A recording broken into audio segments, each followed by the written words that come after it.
from this computer. So we're recording now. Ready? Yep. So today we're here with Jen Metzger and Jim Quigley, the two candidates for Ulster County Executive. Also present is Freeman Senior Editor Lavanya Lahara and me, Patricia Doxey. I'd like to start by thanking you both for agreeing to meet with us in this format, and which will be recorded for future playback. Before we get started, I'd just like to go over the ground rules quickly. Each candidate will be given 3 minutes to deliver an opening statement. After that, I will pose questions to each candidate, alternating the best I can between the two of you with some general questions and some specific to each candidate. If the question is to both candidates, you will each get 2 minutes to respond and then 1 minute to rebut if you'd like. If the question is to a specific candidate, that candidate will get 2 minutes to respond, and then the other candidate will get 1 minute to rebut, and then the candidate to whom the question was initially posed will get another minute to respond again. When I'm hoping that we'll get through about 6 or 8 questions. It depends on how things flow. When we get done, each of you will then get 2 minutes to make a closing statement. I'm going to start in alphabetical order. So Jen, I'm going to ask you to deliver your closing statement or your opening statement. I beg your pardon first. Jim, you'll be delivering your closing statement first. We'll go in reverse alphabetical order at the end. So, Jen, so you want me to close first? Well, I try to switch it back and forth, but Jen's getting the first word. If you want the last word, I guess we can do that too. I think that that's a fairer way, so it's a little confusing for me about how to do it. I think opening first and closing second is the fairest way, if keeping it in the same alphabetical order. So. No, I understood you to say Jen would go first with an opening and then Jim will go with a closing. I thought I could deliver my closing now and get this over with. Yvonne will keep keep time best Score? he can. I know. My head is a little foggy this morning. It's going to be one of those debates, I fear. So, excuse me. Jen, if you'd like to deliver your opening statement, we can get started. Thank you, and good morning, everyone. Thank you, Patricia, Yvonne, and the Daily Freeman for hosting this debate this morning. Like most people, my values are shaped by my own life experience. When I was 5, my dad lost his job, and my life was turned upside down. He tried to get other jobs, but he battled severe depression, and my family's life fell apart. For the rest of my childhood, we moved constantly because we couldn't afford a place to live. Fortunately, I landed in a good public school district where I worked very hard, and then I went on to a good college thanks to full financial aid. And from there, I went on and got my doctorate in political science. That gave me opportunities for which I am forever grateful. I share this with you because I want you to know why I'm so determined to tackle the challenges that we face. I have seen the impact of losing a job on one's sense of self-worth and the toll that mental health issues takes on a family. And I know how hard it is to fight to get ahead when you're way behind. We face very significant challenges that can feel daunting: a climate crisis, a housing affordability crisis, mental health and addiction crises, and a lack of economic opportunity for far too many people. I've been working on solutions to these problems for many years at local, regional, and state levels, both inside and outside of government. I have 15 years of decision-making experience in public service, including on the Rosendale Town Board, in the state Senate, and on the New York State Cannabis Control Board. I also co-founded and ran a nonprofit here in Ulster County that fought Central Hudson's unfair rates and practices, and we won. I'm well prepared to fight for the people of Ulster County. We have all of the building blocks in our county to create a sustainable, resilient, thriving economy that leaves no one behind. But we can only get there if we have the right vision and leadership combined with the right policy experience and real life experience. Life experience is important because you have to understand where people are coming from in order to serve them in the best possible way. I'm committed to Ulster County for the long haul, and I'm prepared to to manage any challenge we face in collaboration with our partners in and outside of government. Thank you very much. Thank you, Jen. Jim? Well, my name is Jim Quigley, born and raised in Ulster County. My family has lived in Ulster County since 1849. I'm a certified public accountant, a certification that I achieved at the start of my second career at age 31. And I have a great deal of experience in managing private businesses, and now for the last 13 years, proven track record in managing and leading a municipality. Currently in my 6th term as supervisor of the town of Ulster. I am currently the longest serving supervisor in the history of the town of Ulster. I'm running for Ulster County Executive because we have problems that are confronting us that need to be addressed. And like a lot of people, I got tired of listening. When I call the Ulster County office building and ask for a solution, I'm giving the runaround. And it's now come to the point where I'm going to say, don't worry about it. I'll take care of it when I get there. I'm not a show horse. I'm a workhorse. And local government has given me the opportunity to prove my abilities. And it has been reported on quite heavily in the press, in public meetings, and on social media. You have to get down into the details, the nitty-gritty details of running a government. Ulster County government is a $370 million budget with 1,700 employees. There are approximately 5 collective bargaining agreements that require to be managed and negotiated. And all those facts that I just showed, pointed out, are areas in which I have personally led the town of Ulster.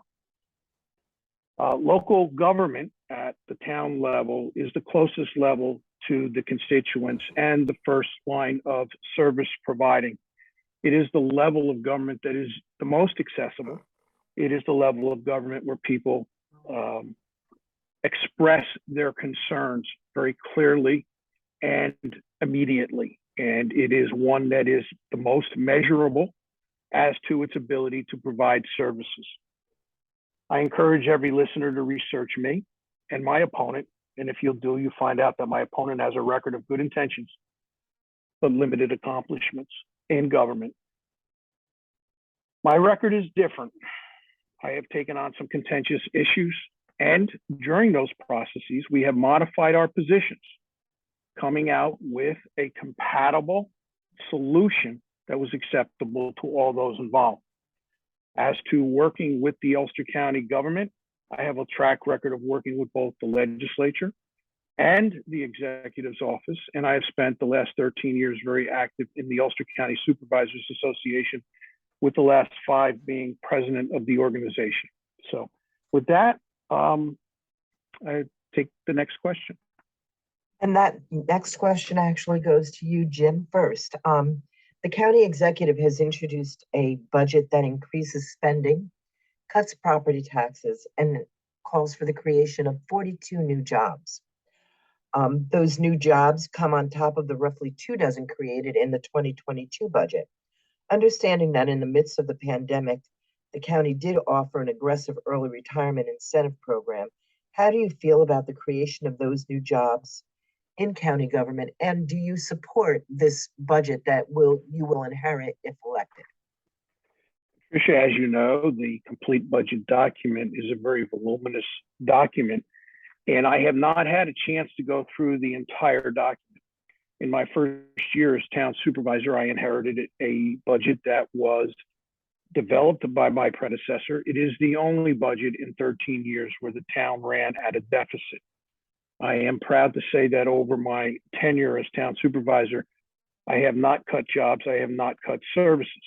If the legislature in their policymaking position and responsibility can demonstrate that there is a need from a policy point of view and that they support it, I will support them. I'm not about the contentious arguments between the executive and the legislative branch, but I want to be clear. While the executive's office proposed, it is the legislature's responsibility to parse through that and make the policy decisions required to affect that budget. Jen, same question? First of all, I just want to share that, I have unique experience working on government budgets, not only at the local level in the town of Rosendale when I was on the town board, but also at the state level, which is an unbelievably complex and huge budget, over $200 billion compared to the county budget of, $378 million. So this experience is going to be incredibly valuable to my role in the county executive's office. And I also want to point out that a budget is, it's much more than a spreadsheet. It's an expression of values and what's important to our community. There are very important investments in this budget for, workforce development and training.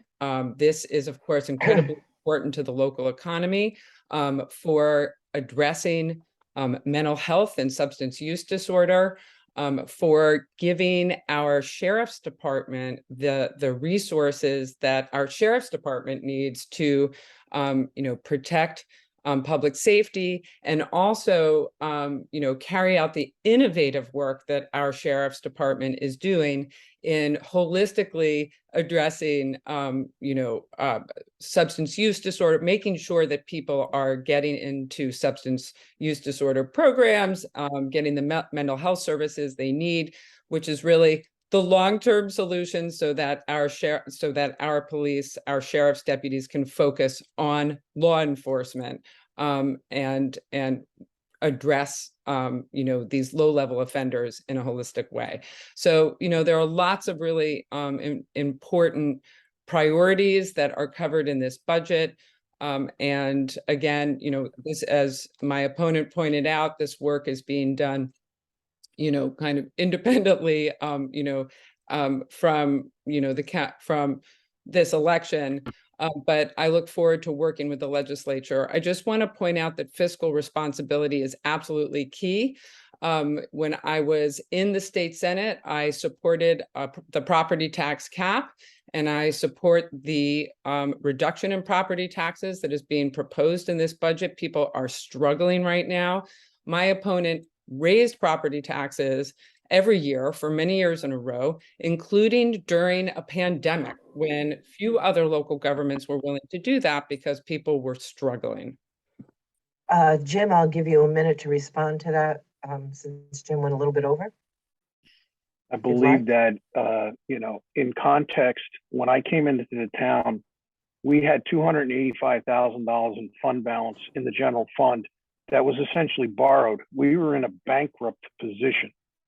Today, I'm proud to say that the town has a general fund balance approaching $3.9 million. It's unfortunate that you have to raise taxes to raise money to stabilize the financial position of the town, to be able to continue to deliver services. There are some hard decisions that Ms. Metzger will soon learn has to be made, and you have to say no, and you have to say raise taxes at some point in time. It doesn't go on forever. Thank you. Are we moving on, or could I? If you want to respond real quickly, well, I'll let you have last word. I just want to say that one of the things I really would like to do as county executive, our county government doesn't have a centralized kind of a grants office, and there is actually, a significant amount of state and now federal resources available that that we can tap to support our programs and initiatives at the county level, without constantly turning to taxpayers to fund that. So I'm eager to get that set up and to really tap other sources of revenue to meet county needs. And actually, I think that leads into my next question, which Jen will go to you first.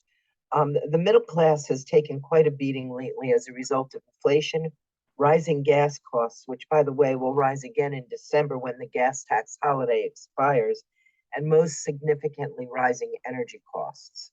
What steps would you propose county government take to improve the lives of the middle class?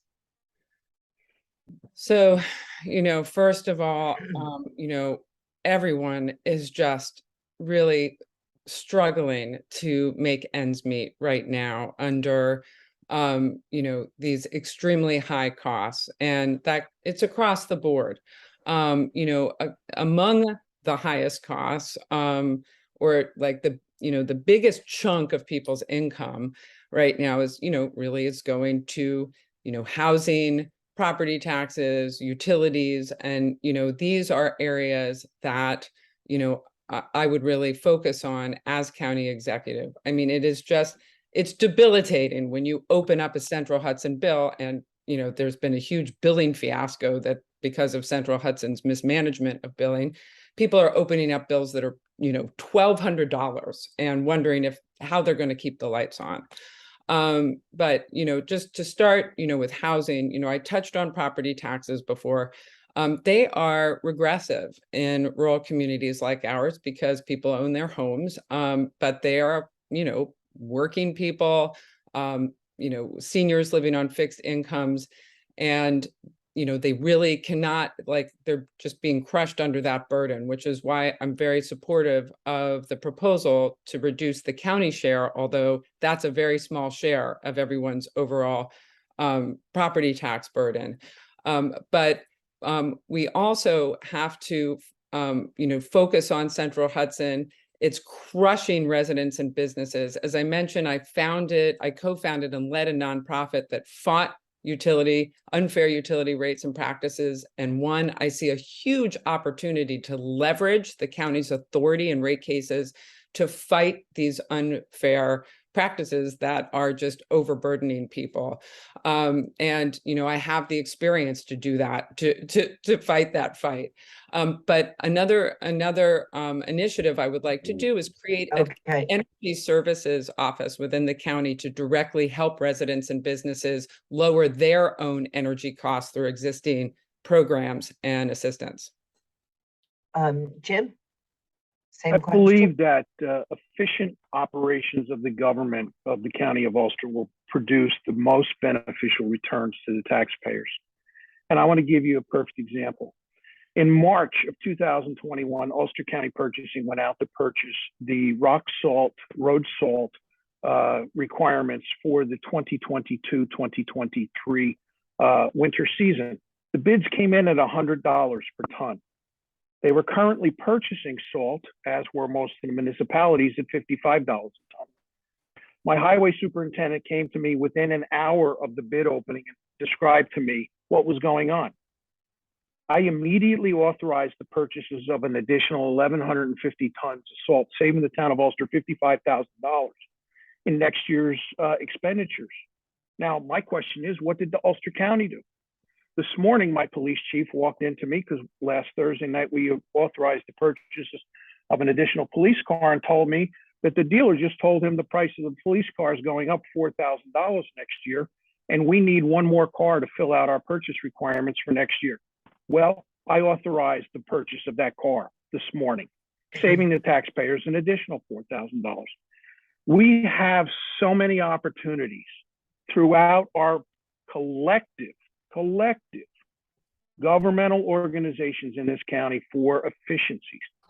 We don't, not only this issue, but we at the Supervisors Association has been asking county government to evaluate the possibilities of the creation of a countywide health insurance pool open to all municipal governments and school districts to combine our purchasing of our health insurance. This has been done in other counties.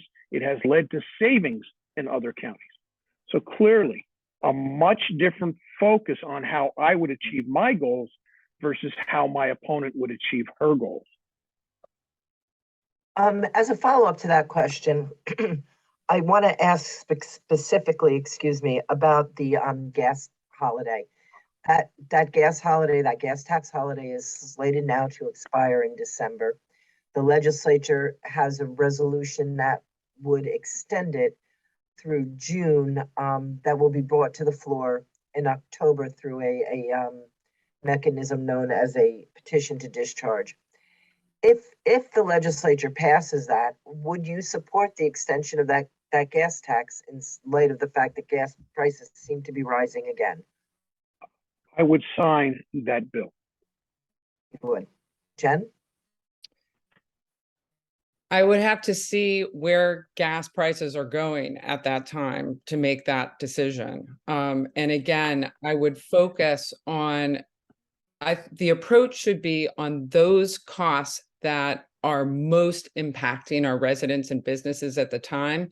And my approach would be to take a comprehensive look at all of those costs and focus on the where we can deliver the biggest reduction in cost of living to our residents and businesses. You know, it may be the gas tax, or it may be utility bills, or it may be, housing costs. So. And just to follow up on that, Jen, what can the county do in terms of utility costs? Central Hudson, we have a story in today's paper that says utility costs quadruple. What role can a county play to actually bring about a change for county residents? So, when I led Citizens for Local Power, the nonprofit fighting Central Hudson rates and practices, we were a party to proceedings of the Public Service Commission and had a seat at the table in negotiations. And that is something that I've always wanted the county to do, because that's really the place where you can defend the well-being of your residents, of your small businesses, customers, and actually, get things accomplished. You can hold public hearings and get input and try to put pressure on the utility, but it's just not the same thing as actually participating in the proceedings. So that's one. Another kind of underlying issue here is just, the incredibly high and volatile, costs of gas, and that is, a driving factor in these skyrocketing costs coming this winter. The prices of gas, and oil they're inherently volatile. There's nothing we can do about that except to get off of our dependence on gas. And of course, this is something that will also help our climate. This is work that, I have been doing for a long time. Been on the Town of Rosendale Town Board. I got our town a contract with a local hydro supplier that reduced our costs, our supply costs over Central Hudson's.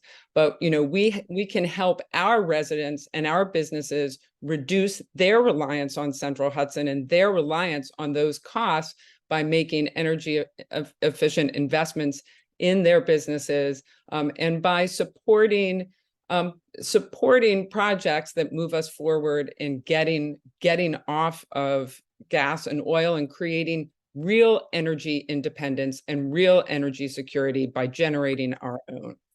Thank you. Jim, do you have any thoughts about what the county role could be in helping or addressing these rising utility costs, especially Central Hudson? Yeah, it's interesting. Several years ago,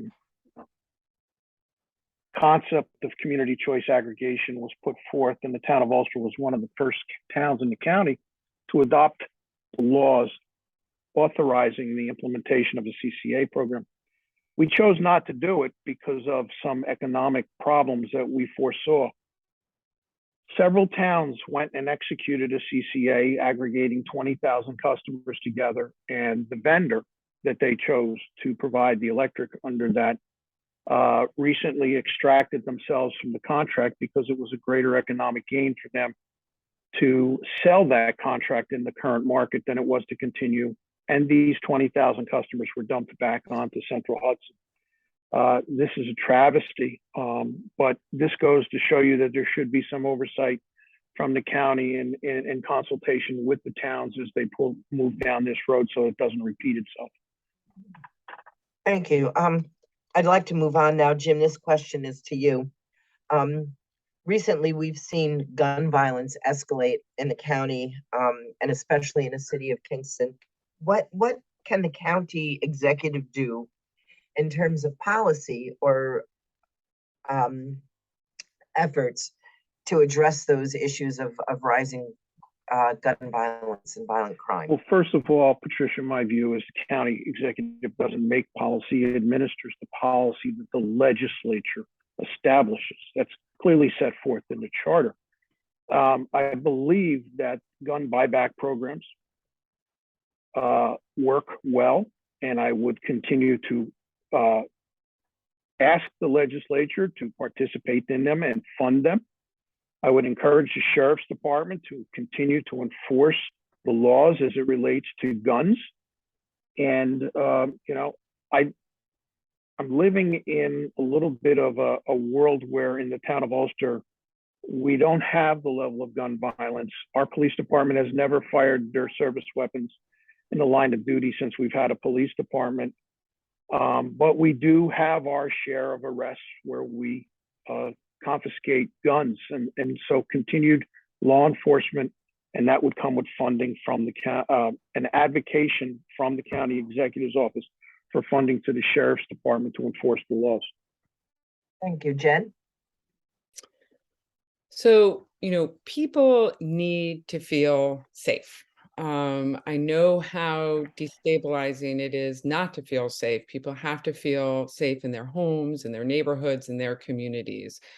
We are incredibly fortunate at the county level to have a county sheriff, Juan Figueroa, who is, you know, who has just an extensive background in law enforcement and has just been, you know, he's been doing a great job at the county level. And this past summer, I'm sure you all reported on it, but, you know, thanks to his work and the work of his team working together with the state attorney general's office, you know, they had one of the biggest busts of drugs and illegal guns in Ulster County's history.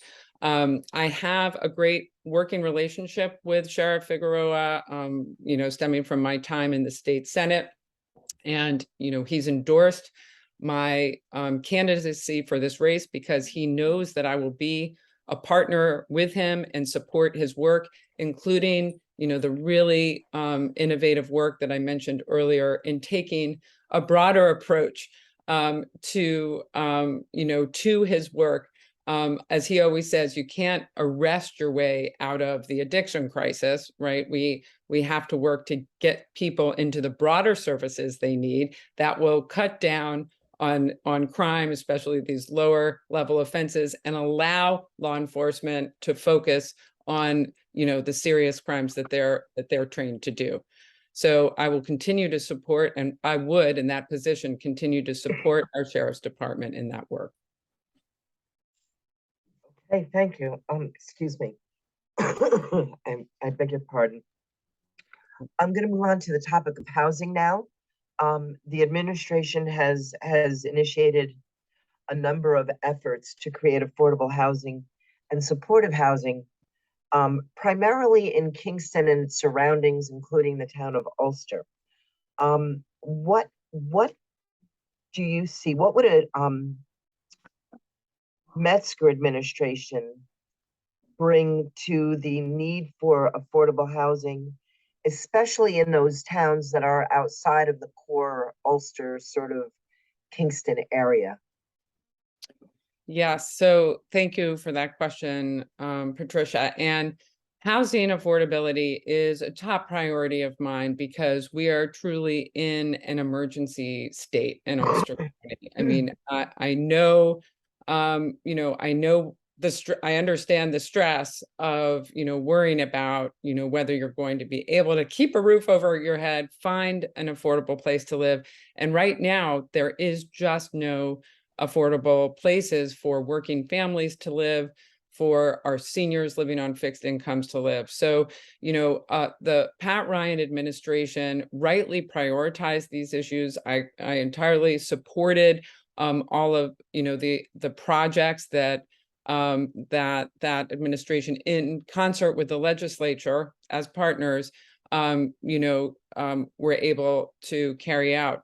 A couple of things, I think that, part of the focus has to be, on the root causes that we can control. And for instance, short-term rentals, they need to be owned by local people, not private equity investors looking to make a profit.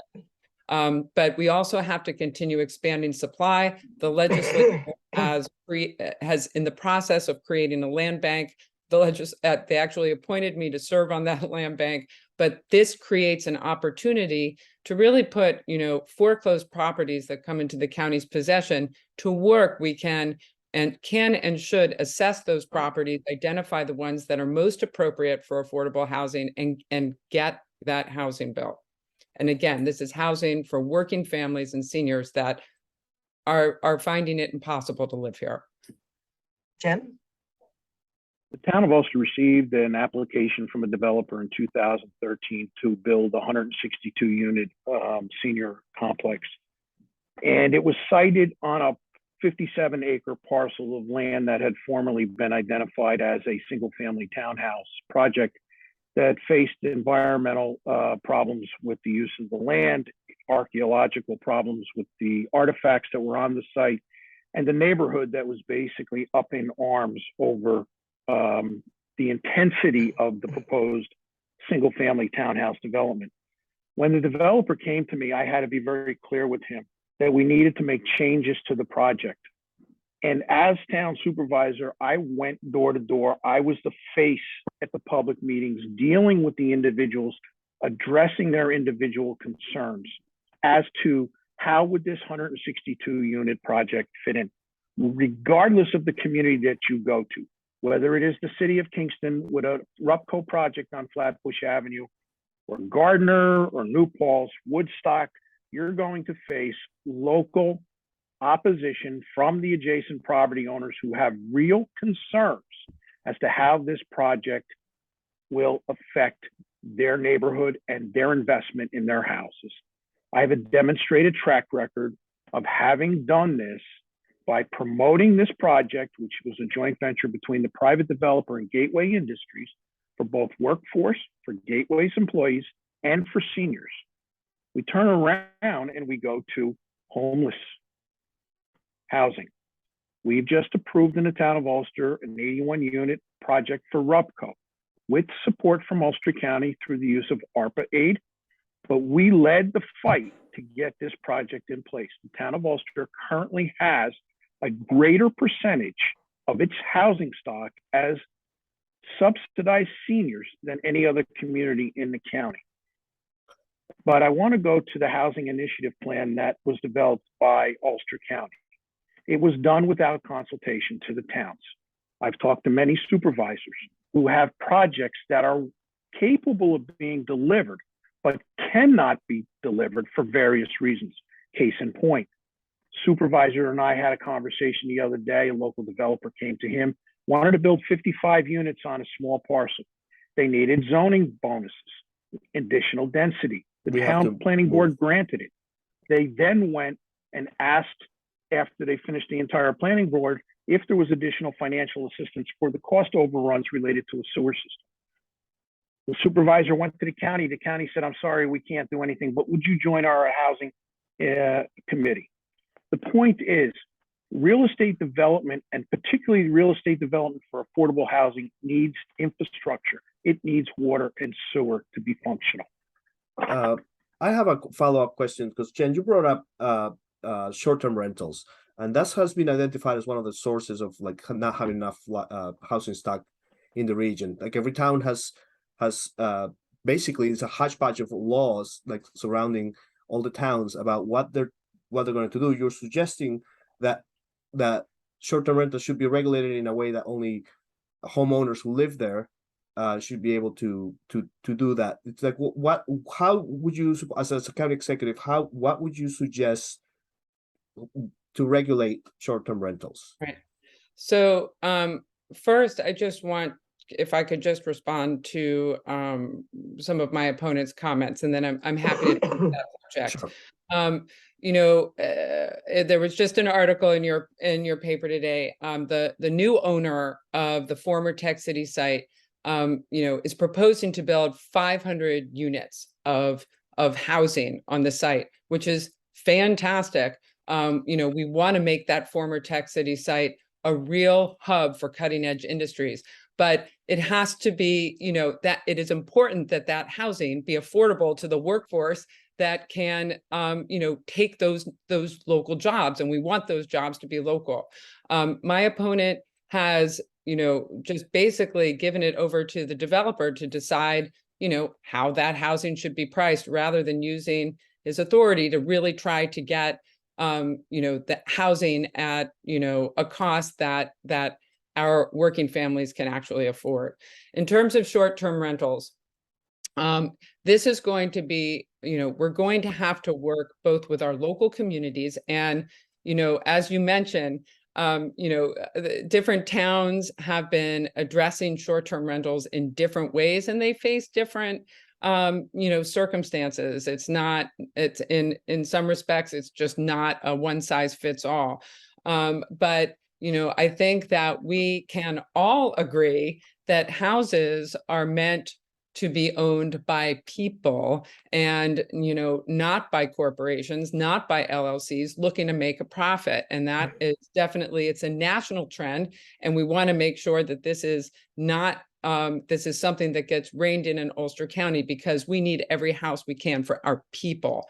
And it's going to take working not just with our local community partners, but also at the state level with our state representatives, because there are aspects to addressing short-term rentals that I think have to be addressed at the state level, and probably ownership structures is one of them. But there are also ways. Senator Hinchy, I've been talking to her about her proposed legislation that will create a statewide registry, and really put enforcement on the platforms, and enforcement of rules and regulations on the platforms themselves, and empower the Attorney General's office to take action against Airbnb and other platforms if the hosts that they are hosting are not playing by the rules. Jim, Jen brought up two issues. I'd like you to respond to both if you could. One is the housing at Tech City and your role in that development, and then obviously the short-term rentals that Yvonne asked about. I'll take the short-term rentals first, if you don't mind. Yep. Each community in Ulster County has a different experience with Airbnb and other ownership structures that afford the tendency of that nature.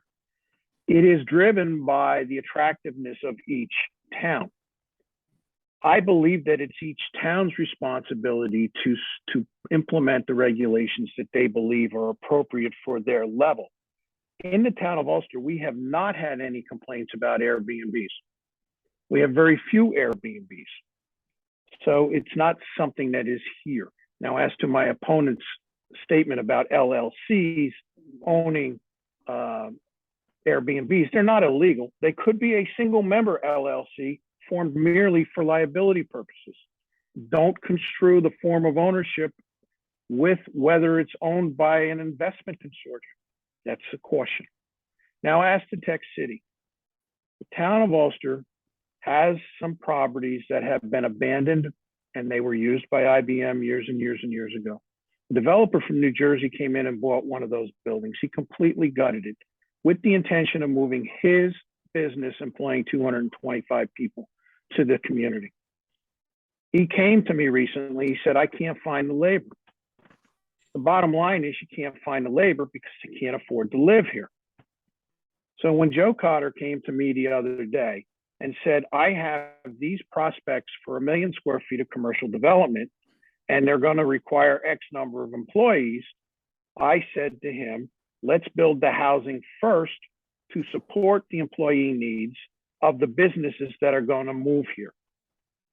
I'm allowing Joe Cotter to establish the levels. He is an experienced developer. He is not out to gouge his community and his customers.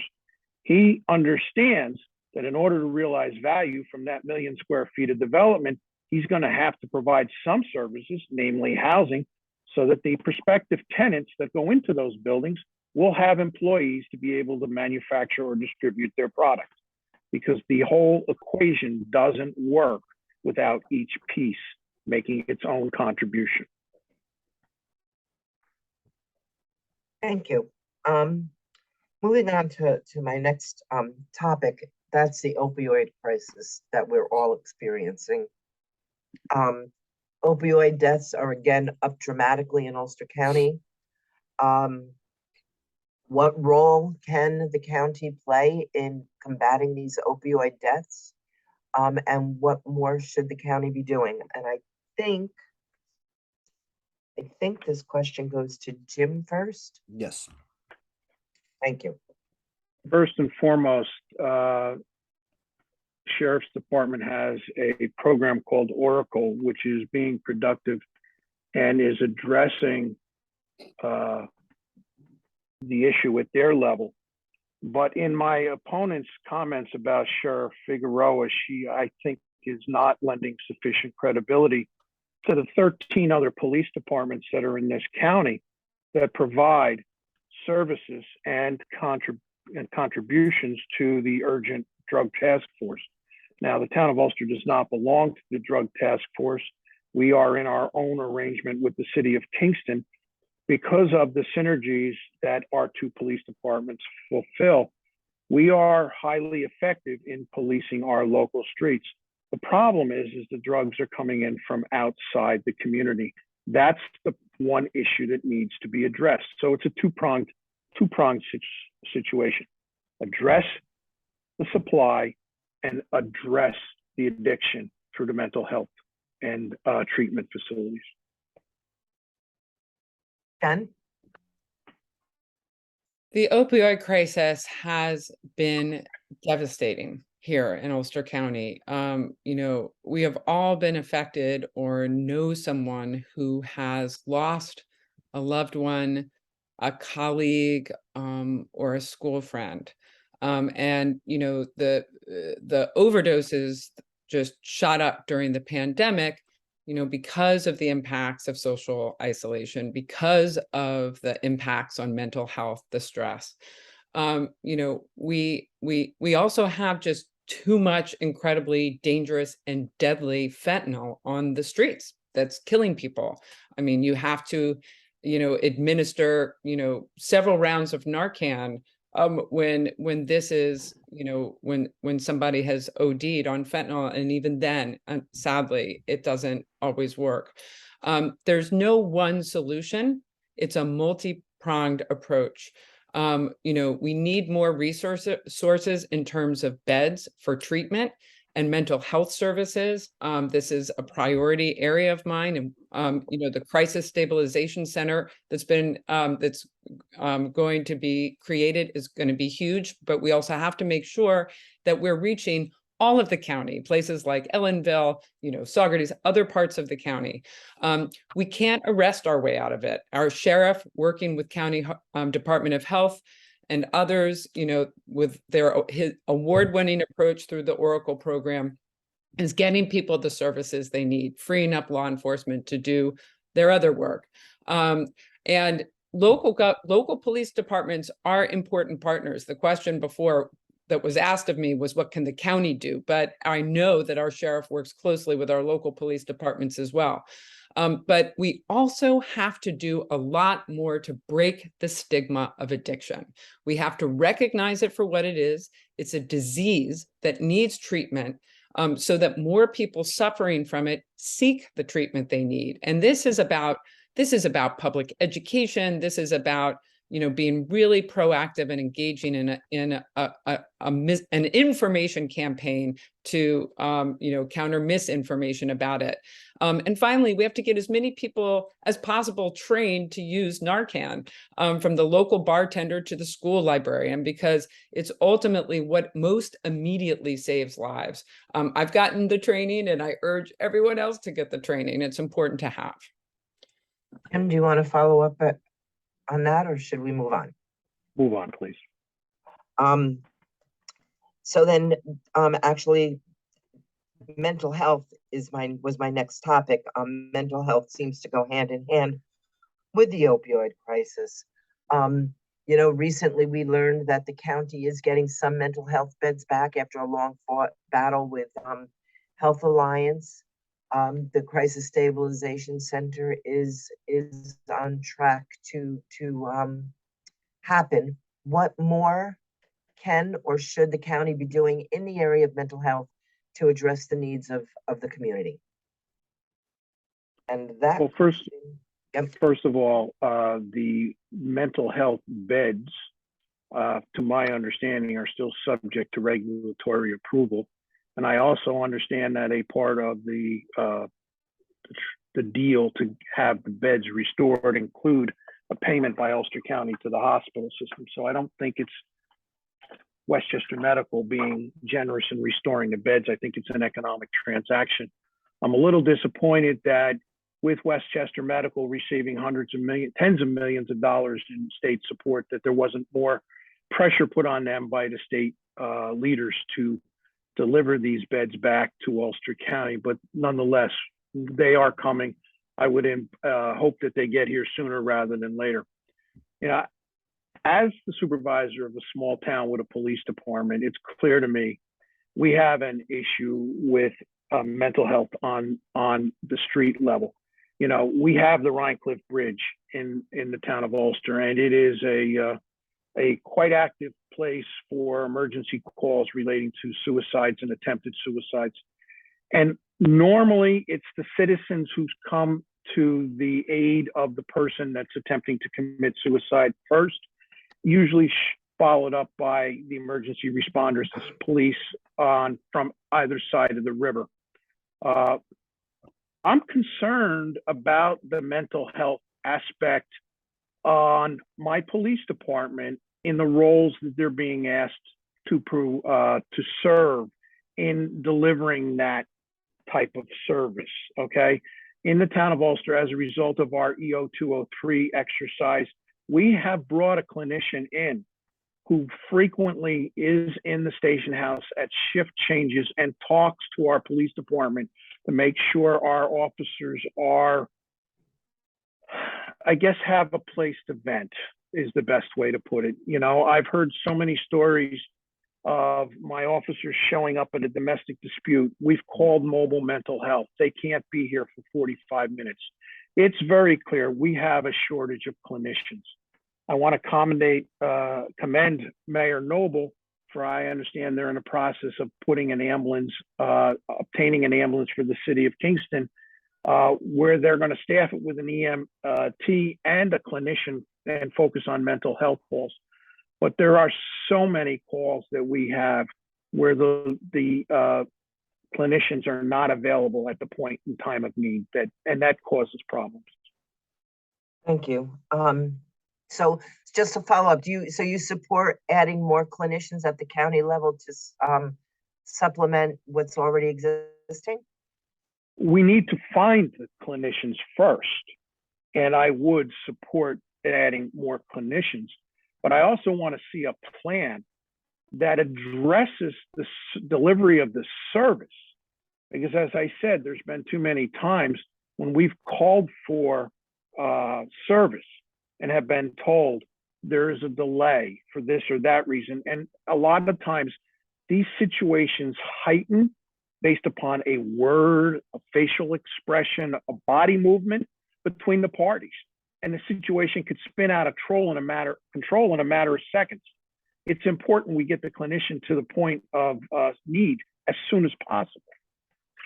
Thank you. Jen, your thoughts? Sure. So, again, this is a top priority of mine. People are not getting the mental health services and treatment that they need, and the isolation and stress of the pandemic has made the mental health crisis exponentially worse. And as you mentioned, Patricia, as that problem is just, exploding, Health Alliance, in 2020 announced that it was, going to make this alleged temporary move of mental health and substance use disorder treatment beds from the Marys Avenue campus across the river. They were going to make that permanent. I was actually the first elected official to speak out about that when I was in the state Senate, and to hold Health Alliance accountable and demand that, these beds be returned, and, worked with our other elected representatives. And, after I left the Senate, Pat Ryan really prioritized that issue. And, it was a great success to get half the beds back. We do need to get all of the beds back. Part of the problem that, as Jim touched on, it's like Health Alliance, Westchester Medical, it was a bad decision for our hospital system, to sell our hospital system to Westchester Medical. I feel like as a long-term strategy, we need local ownership of our hospital system, because they just have an incentive to kind of take from it, take from Kingston rather than really build it up. But the Crisis Stabilization Center is going to be hugely beneficial. It's going to serve hundreds of people 24/7, and really going to treat the whole person. If they have substance use disorder, mental health, it will address each individual's needs in a comprehensive way. Now, it's in Kingston. And again, I can't stress this enough. We need to make sure that we are reaching other areas of the county. Ellenville used to have a county mental health facility, no longer. We have to build up, that capacity in other parts of the county. And finally, I would just say we have got to prioritize mental health services to youth. It is incredibly important. As a mother of, teenagers, now young adults, I can see the impact that the pandemic and other things are having on our youth. And it's a huge issue in our schools. Our teachers are having to be mental health counselors, social workers, and the like. Pat Ryan had a great initiative to create 2 new clinical positions, county positions that are shared among the schools. I think this is a great start. We really have to make sure that we're partnering with our school districts to get them to get our kids the mental health support that they need to thrive and to really take advantage of their education. Last question, and this is a different question to each of you. Jim, are you going first? Is Yvonne, who am I doing first? Jen.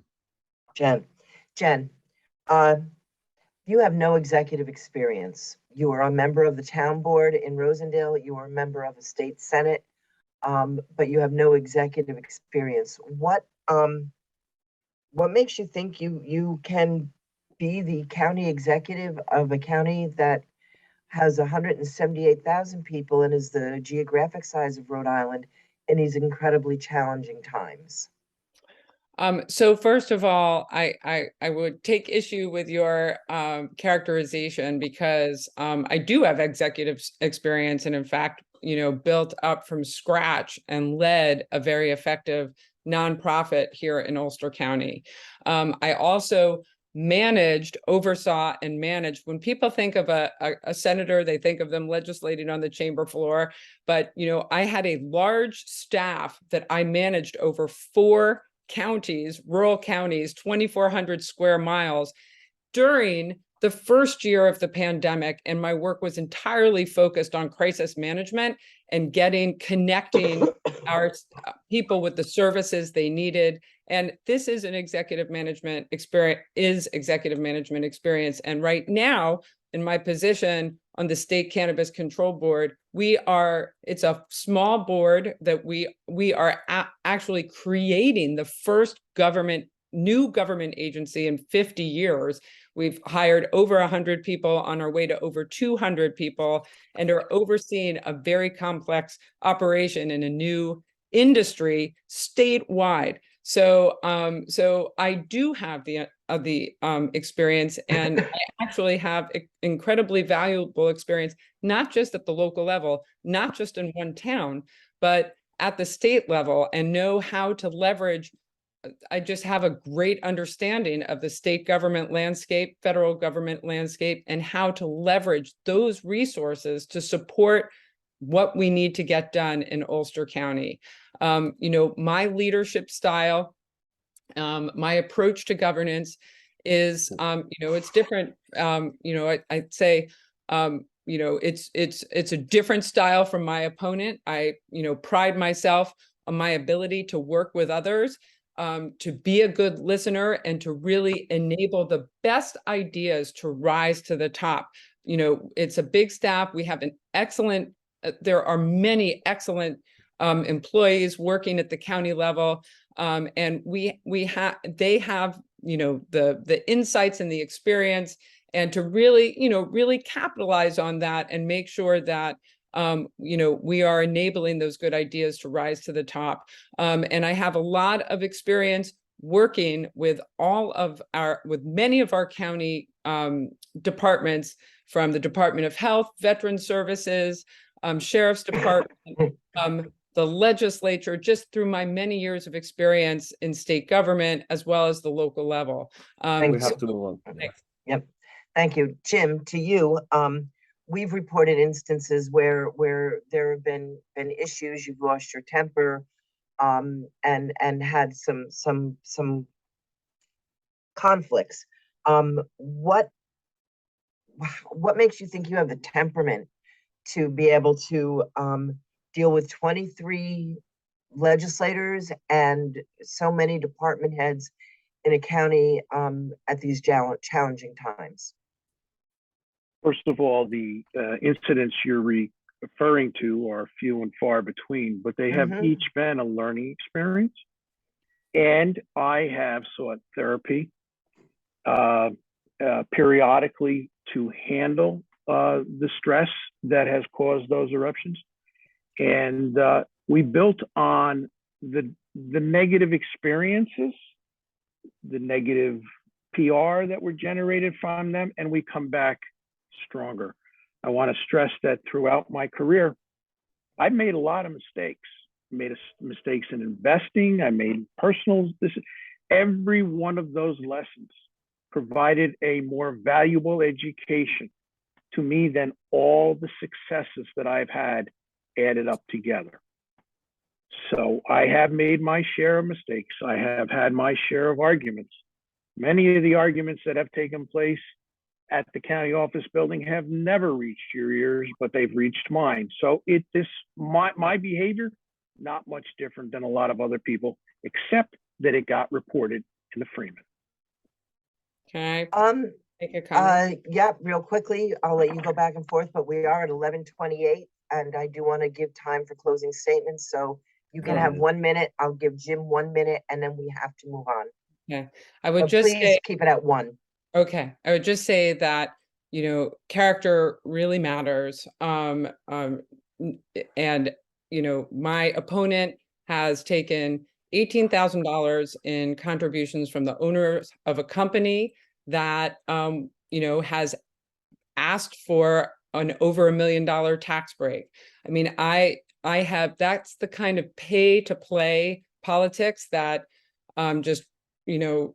I can't stand. And, I have been religious about not taking contributions from any corporations or LLCs or anyone who could, has a stake in trying to influence me for their private interests, because the people are the people and we need to serve them. And your temperament is your temperament. And, I am known for being able to work with people, to be able to work across the aisle, 36 of my bills were signed into law at the state Senate with broad bipartisan support. We need people that can work with people. That is a key characteristic of leadership. Jim?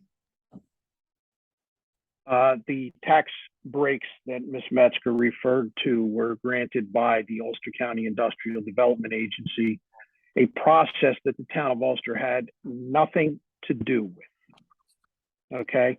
And second, as to the allegation of never having taken campaign contributions, I would refer one to her campaign records to look at one contribution from Mark Ruffalo in reference, and I'm going to link this to a fire that took place in Ellenville while Mr. Ruffalo was filming a movie. And from what has reported to me was the contribution was made within 24 hours of the constituents whose house was damaged, reaching out to Ms. Metzger's office for assistance. So let's talk about it. Thank you. 1 minute. I'm happy to respond to that. So first of all, it was a terrible situation. What happened to those families, and they were ignored and treated unfairly by all parties involved, including the landlord of that property.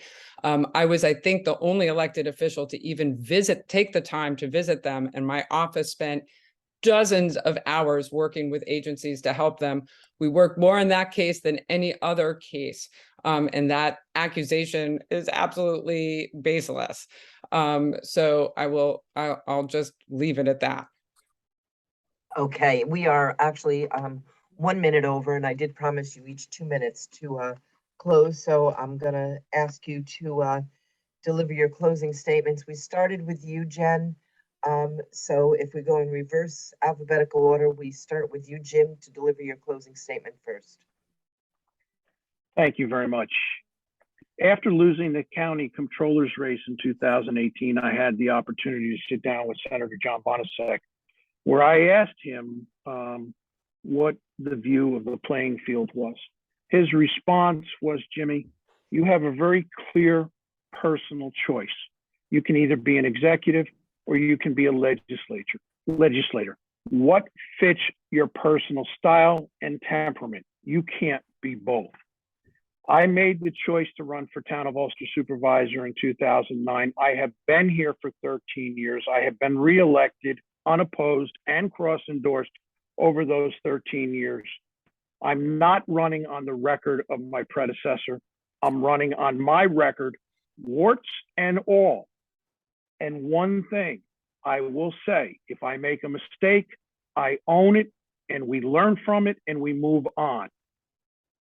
And I hope that the voters can see that as we move through these tough economic times, it is going to take a numbers-oriented, tough manager with experience, not just in the public realm, but in the private realm, because in my private business, I was a partner in an organization that managed $1 billion in assets, and we had 20 organizations reporting to me as the chief financial officer with hundreds of millions of dollars of revenues a year. So I clearly bring a complete picture of experience in the public and private sector to the table. Thank you. Thank you, Jim. Jen? Thank you again, Patricia and Yvonne and the Daily Freeman for hosting this debate today. In my opening remarks, I talked about my personal history, the struggles I faced in my childhood and working hard to overcome them. That's what inspired me to dedicate my life to public service. I started out big, working at the United Nations Association right out of college, where I organized hearings on climate change some 30 years ago. Then my husband and I started our family, and I realized that where I could make the most impact was in my own community. I chaired the Rosendale Environmental Commission, then served as deputy town supervisor, and was elected to 2 terms on the town board. I also started a nonprofit here in Ulster County that fought unfair Central Hudson rates and practices, and we had some major victories. I was elected to the state Senate. I got a lot done there on big issues like climate change and protecting our reproductive rights. But I also helped our communities in concrete ways, like protecting our water resources, bringing new mental health support for Ulster County veterans, and helping our small and family farms. More recently, I was appointed to the State Cannabis Control Board, where we are building a whole new industry based on principles of fairness, public health, and sustainability. I have a lot of experience in both policy and leadership and getting things done that improves people's lives. Working together, we can build a sustainable, resilient, thriving economy that leaves no one behind. Thank you so much. Okay, thank you both very much for joining us today. I appreciate your time and your attention to the issues that face the county. And I guess that's it. So thank you and have a good day. You Thank you very too. much. Thank you very much.